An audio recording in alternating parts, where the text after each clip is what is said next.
মানুষটার দিকে তাকায় হলো একটু ওনার দিকে একটু আপনারা সুদৃষ্টি দিবেন।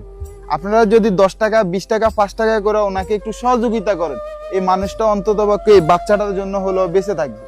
আপনাদের উসিলা যদি এই বাচ্চাটা তার বাবাকে ফিরে পায়, এর চেয়ে বড় কিছু আর হতে পারে না। তা আপনাদের কাছে আমি অনুরোধ করব, আপনারা এই মানুষটার দিকে তাকান। এই যে দেখেন, এই বসত ভিটটা ব্যতীত এই মানুষটার আর কিছুই নাই। যদি এখন এই বসত ভিটা বিক্রি করলে 3 লক্ষ টাকা হবে না। আপনারা যদি একটু সহযোগিতা করেন, অর্থের অভাবে একটা মানুষ মরে যাবে না। আমরা আছি, আপনারাও যদি আমাদের পাশে থাকেন, ইনশাল্লাহ আমরা আশা করি এই মানুষটাকে আমরা আবার আগের মতো সুস্থ সবল করতে পারবো, যদি আল্লাহ তাআলা সহায় হন। আচ্ছা, একটু আপনি বলেন তো আপনার সমস্যাটা কি হয়েছে? আমার সমস্যা ডাক্তার পলি থেকে টিবার হয়েছে, টিবার থেকে ক্যান্সার হয়েছে, ক্যান্সার থেকে এখন বড় ব্যাধি, আবার এই চোখ চলে গেছে। মানে ওনার চোখের এক সাইড, মানে যে সাইডতে ওনার ক্যান্সার আক্রান্ত হয়েছে ওই সাইডটা উনি একদম অবশ হয়ে গেছে। যত দিন যাচ্ছে ওনার অসুস্থতা বেড়ে যাচ্ছে। আপনারা একটু আমাদেরকে সহযোগিতা করবেন। আমি ওনাদের নাম্বার দিয়ে দিব, ওনাদের নাম্বারটা আমার নাম্বার, আমার কোনো কিছু দিব না, আমি ওনাদের নাম্বার দিয়ে দিব। আপনারা যদি যারা স্বাবলম্বী আছেন বা যারা বিত্তবান আছেন, কোনো প্রবাসী ভাই যদি আপনাদের মাসিক বেতন থেকে একটা দিনের যদি বেতনটা যদি ওনাকে একটু সহযোগিতা করেন, তাহলে ওনার জীবনটা ওনার বাচ্চার জন্য হলো বেঁচে থাকবে।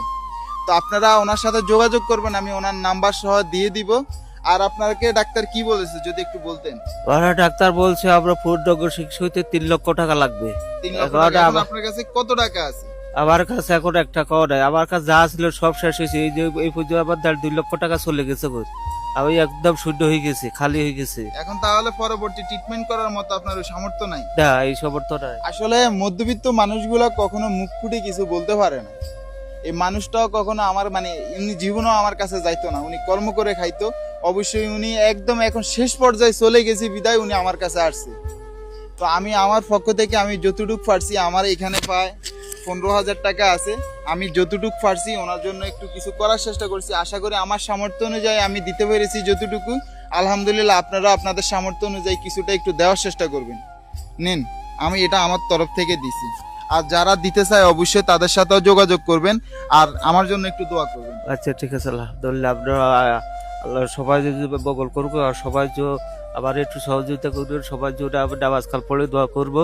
আবার আগের মতো যেন আমি সুস্থ হই, নামাজ কাল পড়ে যাতে সবার জন্য দোয়া করতে পারে। কোরআন শরীফ পড়ে যাতে সবার মানুষটা কিন্তু নিয়মিত কোরআন তেলাওয়াত করতো, এরপরে নামাজ কালাম পড়তো, নিজে কর্ম করে খাইতো। কিন্তু দুর্ভাগ্যের বিষয় মরণ ব্যাধি ক্যান্সার ওনাকে একদম শেষ পর্যায়ে নিয়ে আসছে। তো আপনাদের কাছে বিনীতভাবে অনুরোধ করব, আপনারা এই মানুষটার সাথে একটু যোগাযোগ করে হলো মানুষটাকে একটু সহযোগিতা করার চেষ্টা করবেন। আর যারা বিত্তবান মানুষ আছেন তারা আমাদের এই ভিডিওগুলো দেখলে অন্তত মানুষটার পাশে দাঁড়াবেন। যারা